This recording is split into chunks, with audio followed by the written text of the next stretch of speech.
Hi, friends. Thank you so much for tuning in to another episode of Square of Self-Love. I am Kiatana, your self-love doctor, and happy Valentine's Day if you are listening on the day of this episode's release. But if not, still, happy Valentine's Day. Let's get into it.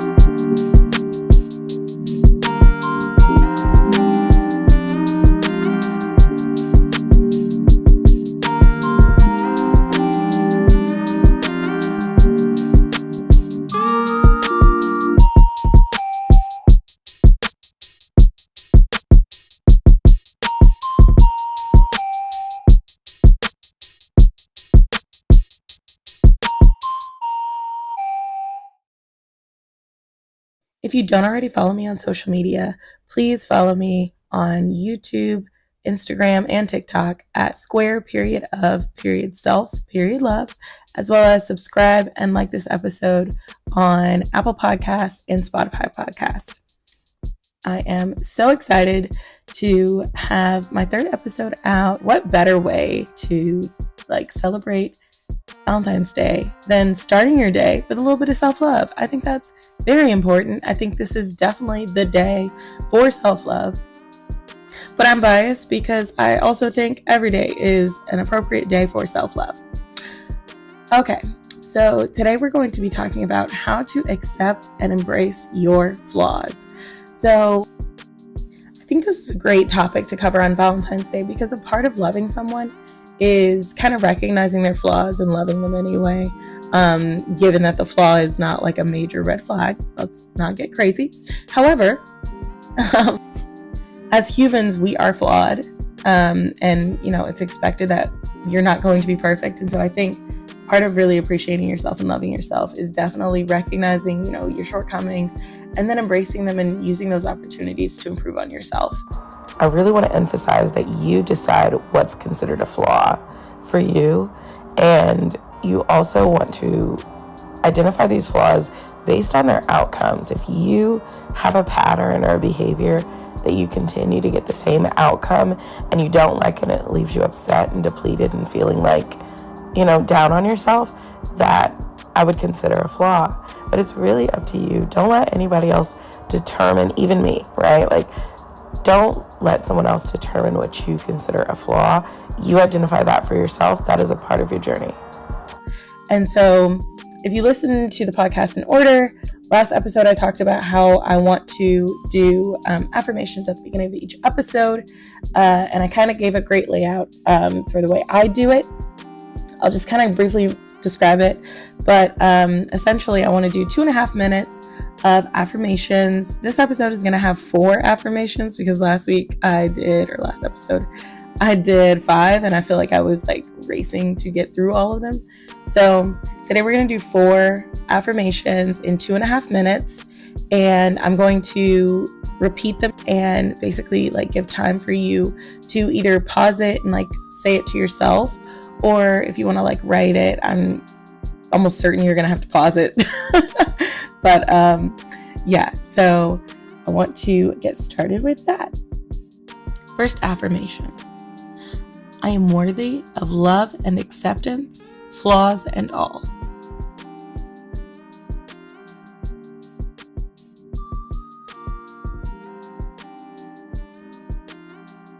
I am worthy of love and acceptance, flaws and all.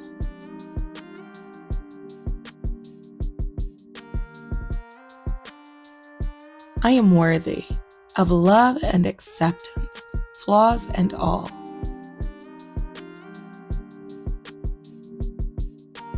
Affirmation 2. My imperfections make me unique and add depth to my character.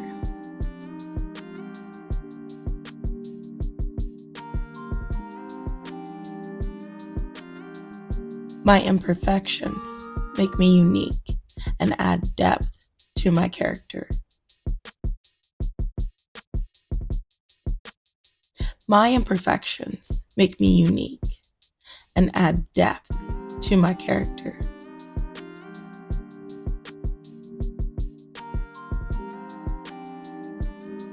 Affirmation 3. I acknowledge my flaws without judgment, and I strive to grow from them.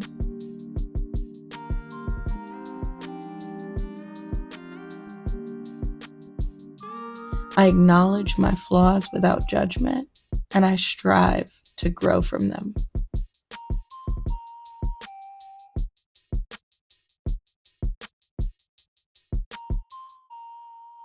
I acknowledge my flaws without judgment, and I strive to grow from them.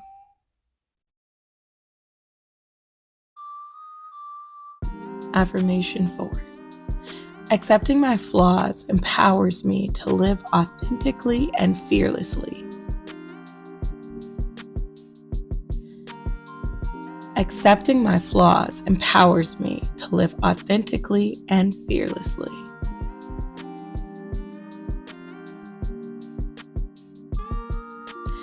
Accepting my flaws empowers me to live authentically and fearlessly.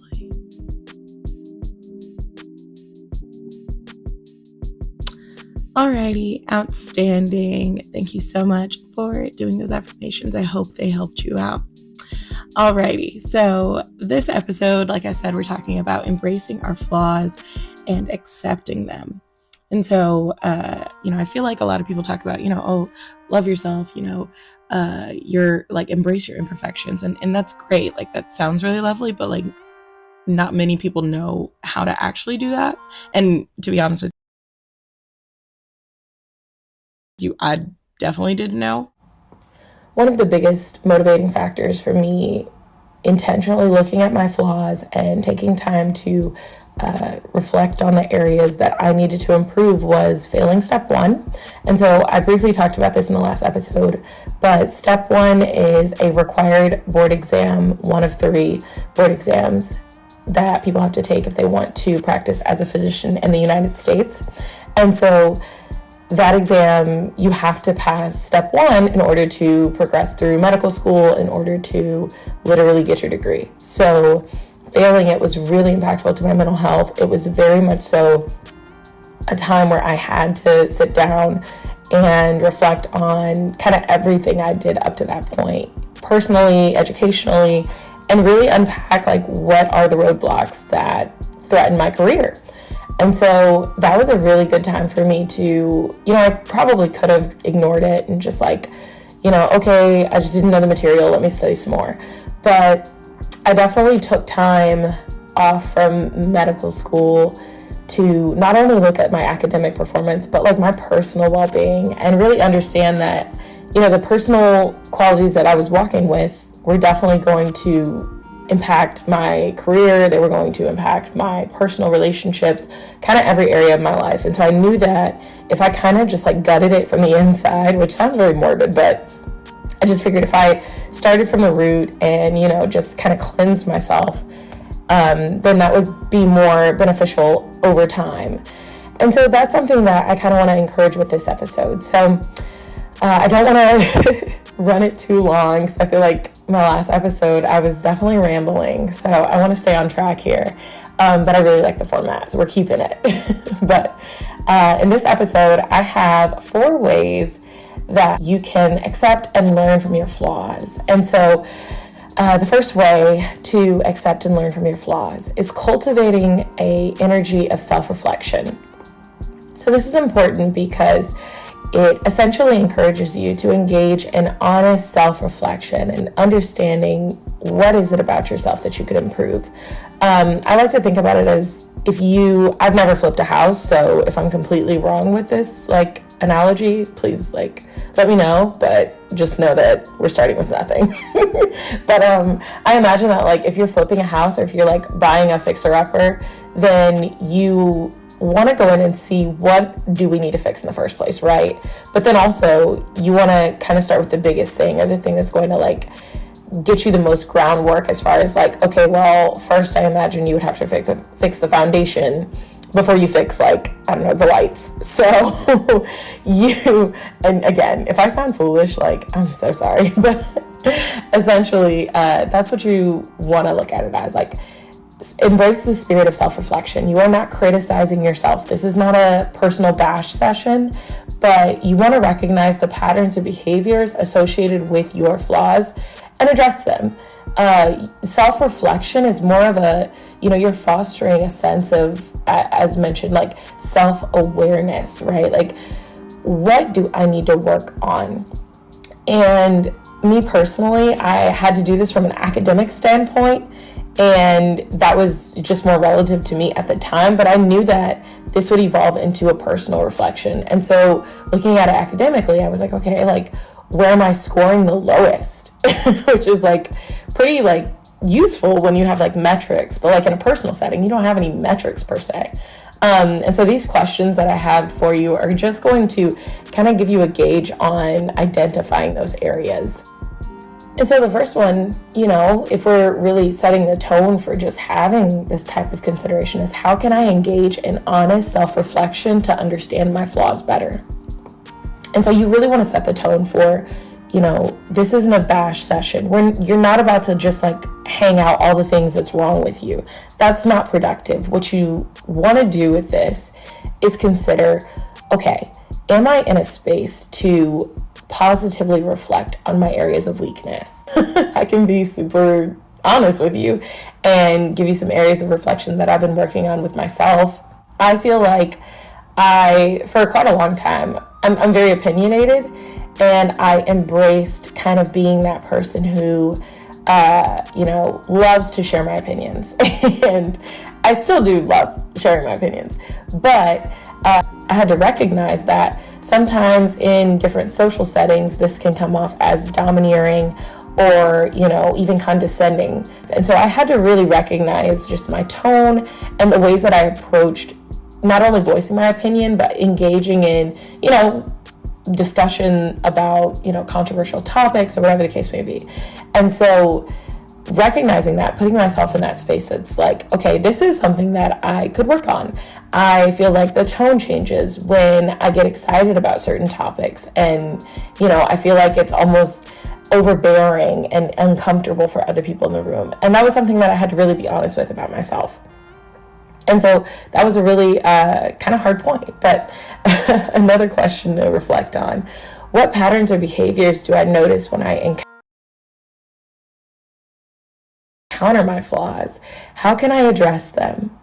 And so when kind of just using that same flaw as an example, when I became more cognizant of it, I then kind of put myself in those social settings. For a second, I was a little insecure about just, voicing my opinion, because I felt like, oh, I don't want to be that person. And, I know that my friends were kind of expecting me to be the opinionated friend. I feel like I was just that was my label, right? The opinionated friend. But in other areas, I feel like I also got labeled as argumentative. That was like the thing. I feel like a lot of people misunderstood it for argumentative, which I have a very different definition for what I consider an argument versus a debate, which is a nuance that we're not going to get into right now. But essentially, I feel like I almost appeared as if I were the argumentative friend, which I didn't feel like fit my personality at all. And so in order to change that, I had to accept that, that behavior is something that I had to be more cognizant of, that behavior, and recognize, when I was voicing my opinion a little more than the conversation needed, or if I wasn't giving someone the time to share their part of their, opinion, or share their opinion. And so recognizing those patterns and behaviors, and it's going to be uncomfortable. Maybe you'll be embarrassed and not even know why you're embarrassed. I feel like that kept happening to me, where it was almost like, okay, I'm recognizing these behaviors, but what do I do with this? And I'm embarrassed because I'm more aware that it's happening. And so give yourself grace. Like, this is the central theme of this episode, like giving yourself grace. This is not a bash session, but once you notice those patterns, that means you're growing in your goal. This is good. Like, you are aware of those patterns. It's going to be uncomfortable. It's going to have some growing pains, but the first step is being aware and like recognizing the patterns of the behavior. And then your final question to ask yourself as you cultivate an energy of self-reflection when accepting and learning from your flaws is going to be, in what ways can self-reflection lead to self-awareness and acceptance of my flaws? So at every turn, when you recognize those patterns, think to yourself, this is a step closer to recognizing the areas I can improve upon, okay? And, you can even take this in a form of, so I talked about kind of a personal example, even talking about like interpersonal relationship examples. So let's say you are attracting the type that you're not necessarily happy with. They aren't, your goals never seem to align with the people that you're attracting. And so the first thing may be recognizing the patterns in the type of people you're attracting. Why is it that this particular character trait keeps coming up, in the people that I attract? And that's something, once you recognize it, that is good. However, reflect upon, okay, is it something that I am putting out, either consciously or subconsciously, that is attracting or gravitating me towards this type of person? So just really considering this. And as I said, you're going to take this with grace, like give yourself grace. Okay, so our next topic in ways to accept and learn from your flaws is going to be practice radical acceptance. And so when you're embracing your flaws, this is going to be, the closest to Delulu I might ever agree with, right? Like, you are going to look at your flaws not from a stance of, yeah, this is me and you have to accept it, but yeah, this is me and I recognize that and I'm working on it. And you really do have to kind of just go at it from this perspective, because you're not going to be perfect. You're not going to be able to change it right away, but you are working towards it, and that's worth something. You have to give yourself credit for that. And so at the start, and even in the progression, you're going to embrace your flaws fully without judgment or need for perfection, right? Like, don't be afraid to share with people, like, actually, this is something I'm really working on.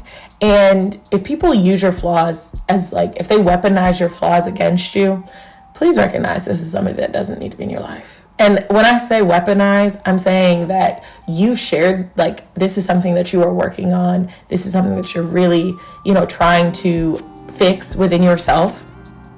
And then if they bring it up in public, almost to embarrass you, or if they use it as a way to demean you or make you feel guilty or bad, without any support or trying to help you fix it yourself, giving you resources, you know what I mean? If this is that kind of person, please get them out of your life, because that is a clear, beautiful, I would say ruby sparkling red flag. And so completely, yes, don't deal with people like that. You are building a group of support and non-judgment when you are accepting, acknowledging, and working through your flaws. And so that radical acceptance allows you to let go of the struggle against your imperfections and finding your inner peace, okay? You are really working towards something. You just have to believe that this isn't your endpoint, okay? And so the reflective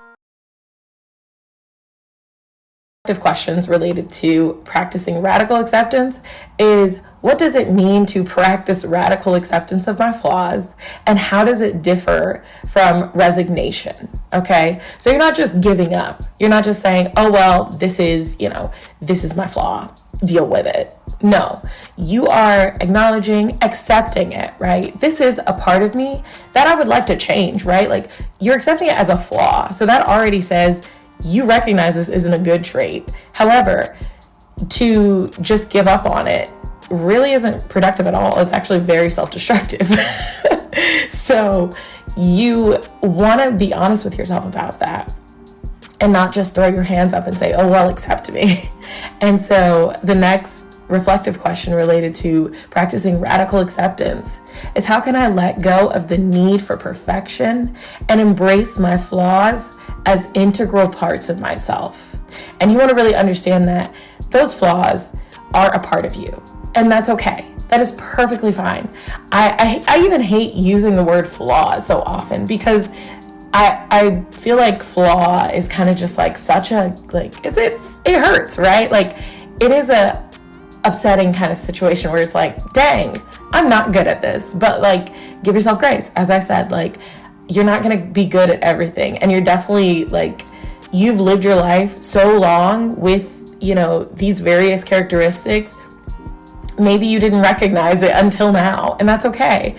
And if you're anything like me, like, I feel like as soon as I was recognizing my flaws, I sourced them to every historic like point that I hadn't encountered that this flaw caused. You know what I mean? Like, dang, this was as a result of that flaw. And had I not been this way, had I recognized this flaw sooner, I could have avoided this situation. And yes, that's true, but also like, you can't go back in time. That happened in the past. Like, that, it is what it is. You recognize it now, and you recognizing it when you do is going to help your future. Like, you have to be forward thinking when it comes to that, because you don't want to ruminate on something that you can't change. That's completely out of your control. You know what I mean? This is within your control. That's the privilege. That's great. This is in your control. You have the energy of recognizing this flaw, and it's going to change the trajectory for you for the rest of your life, you know? So that's great. And the final reflective question for practicing radical acceptance is, in what ways does radical acceptance foster inner peace and authenticity? And so recognize that your flaws make you who you are today.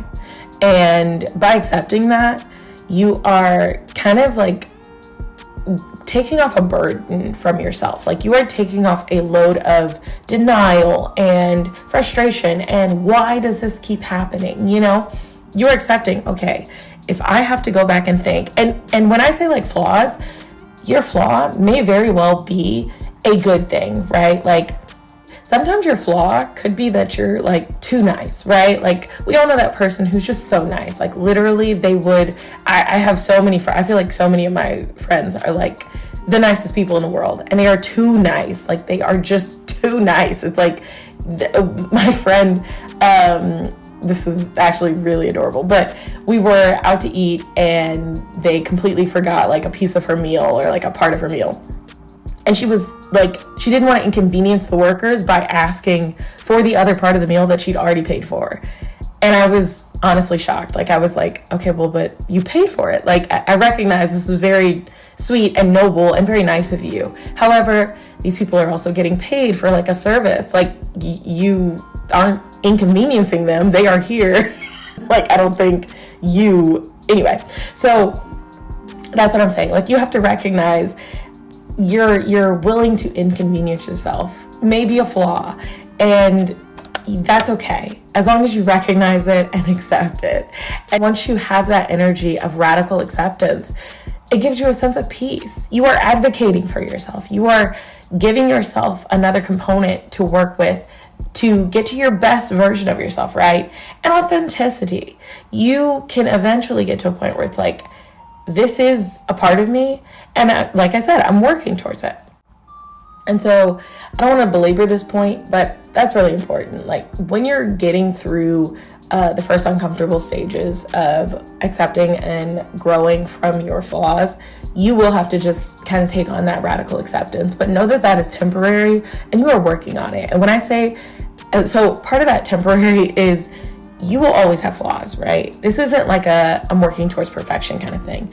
You do this within your capacity, and recognize that, like, on the times that you are like, okay, look, this is a flaw of mine, whatever, but like, I'm not going to fix that right now. That's fine. Like, recognize this is at your own pace.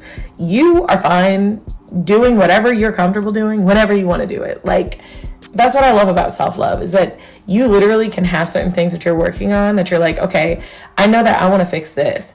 And I feel like it's so gratifying when you do see the results, because it's like, I've been working on this in myself and nobody knows it, and like, nobody needs to know it, but like, I know that I'm seeing the improvement just over the time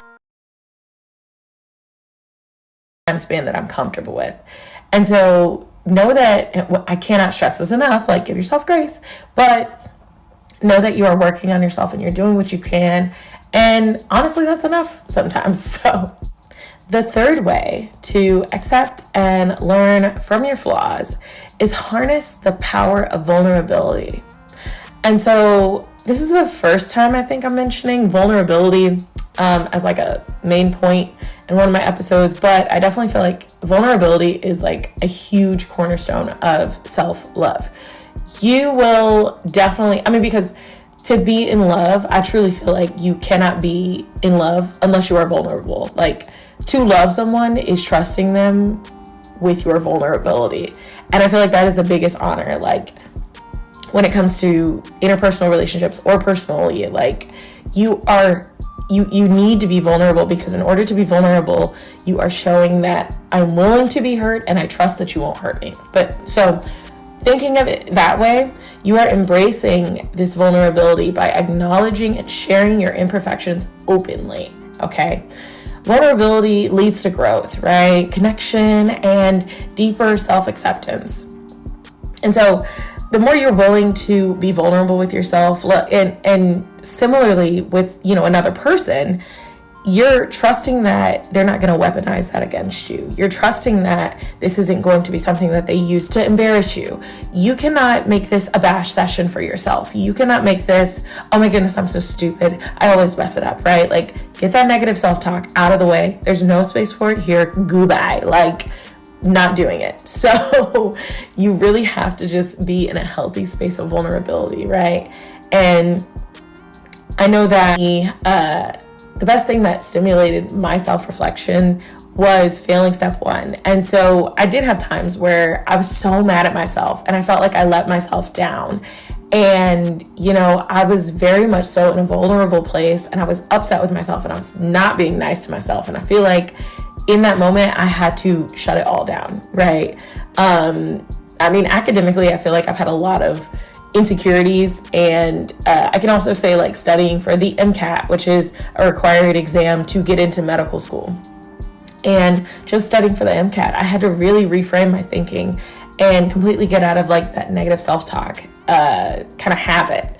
And so reflective questions to think about when it comes to harnessing the power of vulnerability is, how does embracing vulnerability allow me to be more authentic and acknowledging my flaws? And so if you're guarded, if you're afraid to be honest with yourself, right? Okay, if we want to talk about it relationally, because relationally, is that a word? In relationships. I know in my younger years, my type was pretty toxic, not gonna lie. And so just knowing that, I had to be honest with myself, and I had to recognize, like, okay, didn't like to think about it that way. Like, wow, I'm terrible at picking like guys. I'm attracting the kind of guy I like, but the type of guy I like is not like good quality. And so really having to, and honestly, I think we can all admit, like, in our teens, we are not our best versions of ourselves. So, nobody get offended. It's like, oh my goodness, I was completely supreme myself at 16, 17. Like, okay, no, you weren't. But so all that being said, like, if you recognize that, yeah, I was not good at picking types of guys to date. And okay, I recognize that. What can I do to fix it? Had I been like guarded and in denial, I probably would have dated the same kind of guy up through my 20s into my 30s and completely demolished my like personal well-being. Like, that is not the way to be. Like, if you want to be in denial, that's fine. Love that for you. But like, that is not the way I'm living my life. So I think really just embracing that vulnerability and acknowledging that, by embracing the truth and being honest with yourself, you will be working towards something better. I've said this already. So the next reflective question. All right. So I don't want to belabor that point. So we'll move to the next reflective question. And that is, what opportunities for growth and connection arise when I allow myself to be vulnerable about my imperfections? And so I feel like I learned this honestly from a pretty early point when I think about it, because so I was in band. I played the clarinet from 7th grade to I played my first year of college. And so 7 years. And I honestly feel like I was really not good. I was cool, like not like crazy or whatever, but I had to practice like a lot. And I really didn't practice as much as I needed to until it was like closer to senior year. You know, I knew I wanted to get a scholarship for college, and like even once I got into college, then I practiced because it was actually like a class that I was getting a scholarship for. And so, you know, think about like the growth potential in being self-reflective and being vulnerable and willing to acknowledge, okay, this is a weakness of mine. Had I not taken like accountability for those flaws in that moment, that I needed to practice clarinet more, then I would have never gotten my scholarship, right? And so we've done this. I'm sure you've done it in a lot of ways in your life.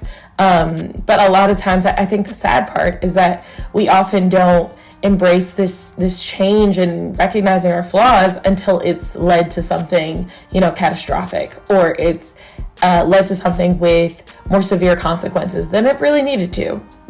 And that's not easy, and that's hard, and it's frustrating, because it's always like, you know, dang, had I recognized this sooner, I could have saved myself heartbreak. I could have saved myself the embarrassment. You know, I could have saved a friendship or whatever the situation is. But, you know, really, like I said, you can't go back in time. This is out of your control as far as like what has already happened. But you have to be confident that you are doing the work to, you know, really set yourself up for success in the future. So our next point is going to be, in what ways can vulnerability serve as a bridge to self-acceptance and deeper relationships? And so really just recognizing that spirit of, you know, harnessing the power of vulnerability, that is something that you are learning for your self-love journey, but that is very necessary, as I stated, for interpersonal relationships and long-term relationships and marriage and all of that. I definitely feel like the foundation for love is willingness to be vulnerable. I definitely learned this late in my life, but it is a great indication for me that someone is not open to receiving love if they cannot be vulnerable. And, you know, I usually engage in pretty like intense conversations with people. I feel like I'm just, first of all, I talk. So, I mean, but I also like to pose difficult questions for myself. So I often kind of have very in-depth, like interpersonal questions with other people just in my life. And so when I'm dating, I try not to like overload, you know, because that can be too much. Like if you're like, I don't want to be a therapist for like, you know, my partner. So I try not to like get super in depth. But I do find it important to gauge like, okay, how willing to be vulnerable is this person? How open are they to being vulnerable and exposing some personal aspects of themselves? And if I recognize that, okay, this person is not, like, they're very guarded, that's a very good indication to me that this is probably not a partner that I could really gel with. And I mean, you know, just one, well, I can be honest with you. So one example that I can give is one gentleman did not want to tell me his middle name. And that was like, so like, it was the strangest thing to me that it was just like, never was he giving this. And I just thought it was really interesting. Like, I was like, wow, you must have like a terrible middle name. But it made me wonder, like, what experiences has this person had that someone has either weaponized that against them, or, you know, maybe he was just like, let's like call a spade. Maybe he just saved that for somebody he actually felt comfortable being vulnerable with, you know? Maybe he didn't feel comfortable being vulnerable with me. However, might be other women that he was more comfortable doing that. And so, and I'd known this man, you know, for long enough, like years.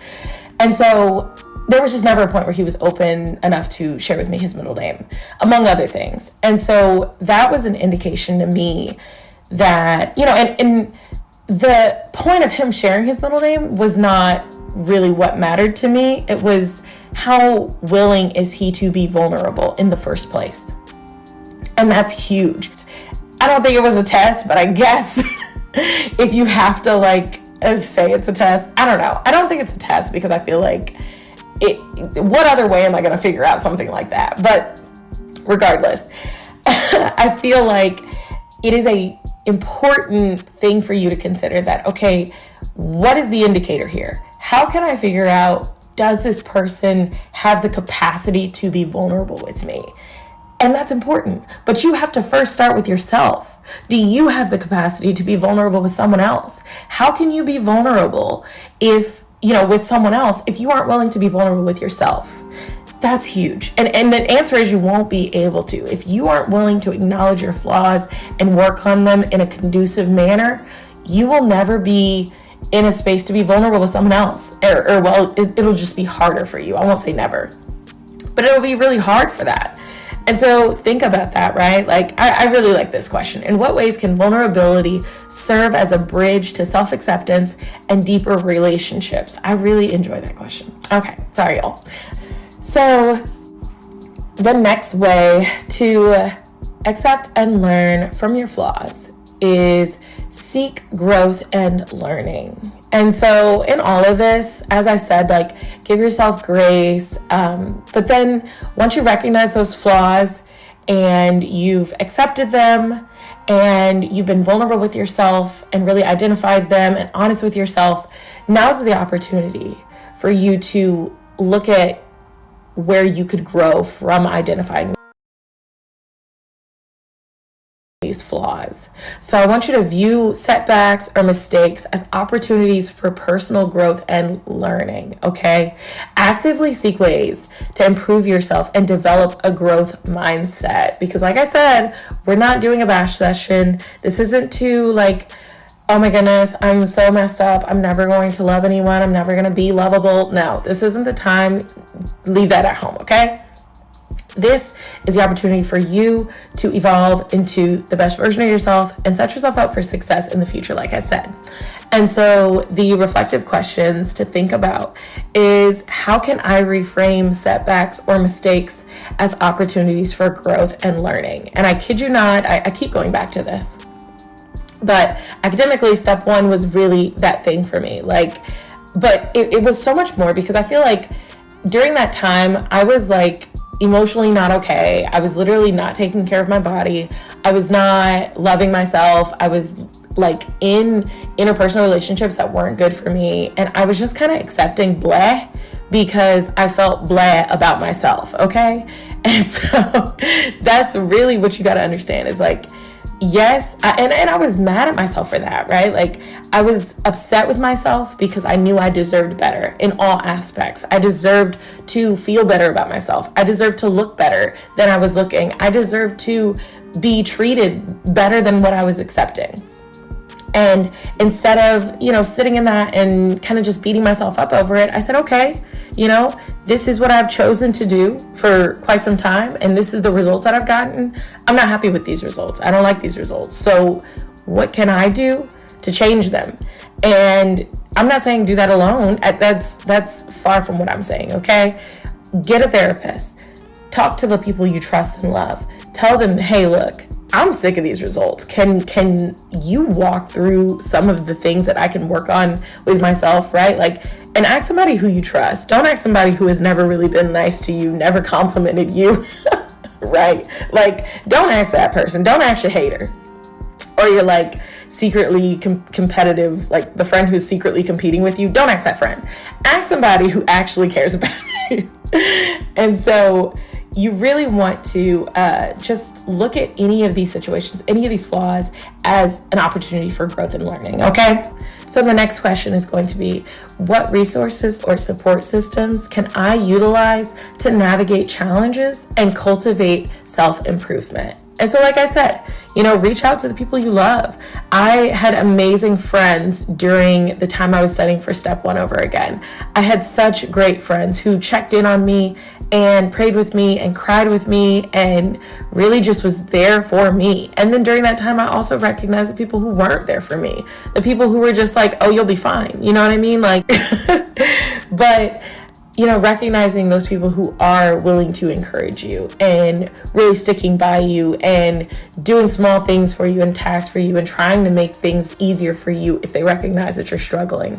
And so really lean on your support system. And I cannot stress this enough, get a therapist. I know everybody says that. And I would love to, I feel like my hope is that as I progress into residency, I can almost use therapy tactics at large for the listening audience so that I can just help in some way. Because I feel like literally everyone needs a therapist right now. But get your support system. Let them know what's going on. Let them know that, hey, I'm on this self-love journey and these are the things that I'm working on. I'm really just looking at my flaws right now. Can you hold me accountable? If I ever get into a black hole of negative self-talk, pull me out of it. Stop me. Like, literally hang up the phone if you have to, but do what's necessary to get me on the right track and keep me motivated for the next best step. And the last question, when it comes to reflecting on our spirit of seeking growth and learning as it pertains to our flaws, is going to be, how does embracing a growth mindset enhance my ability to accept and embrace my flaws? And so that's really just a beautiful way to summarize the whole episode. You want a growth mindset. We are working towards our best versions of ourselves. We are growing. We are improving. And during this time, it may feel isolating, and just know that that is temporary. You are not going to be, heavy in your self-love journey this hard. You're not starting at ground zero all the time, right? And maybe you fall off from the journey, you come back, you are still in a better place then than starting from ground zero, right? You have to give yourself grace and recognize that this is a constant. You are doing this your whole life. And so you may have times where you're like, okay, I'm really working on my self-love. This is it. And I am in my self-love bag. Maybe that only lasts some months, some years, whatever. But the fact is that you get back to it, right? The idea behind it is that you build that energy so that when you aren't in your self-love journey, you are still implementing some of these habits without even recognizing it. And that's really what you want to get to. But you really want to build a good foundation. And identifying these flaws is a really great way to get that. And so that brings us to the end of our episode. Please don't forget to fill out the multiple choice poll. I'm so excited. Today's question is going to be, how do you typically respond when confronted with your flaws? Okay. And so you can answer that on the Spotify podcast platform. And as mentioned, if you don't already follow me on social media, I have a link tree in my Instagram bio that has all of my social media accounts, and you can follow and subscribe, and please leave any feedback and how this episode sat with you. So, all right, guys, I'm going to head out, but as always, don't forget to love yourself.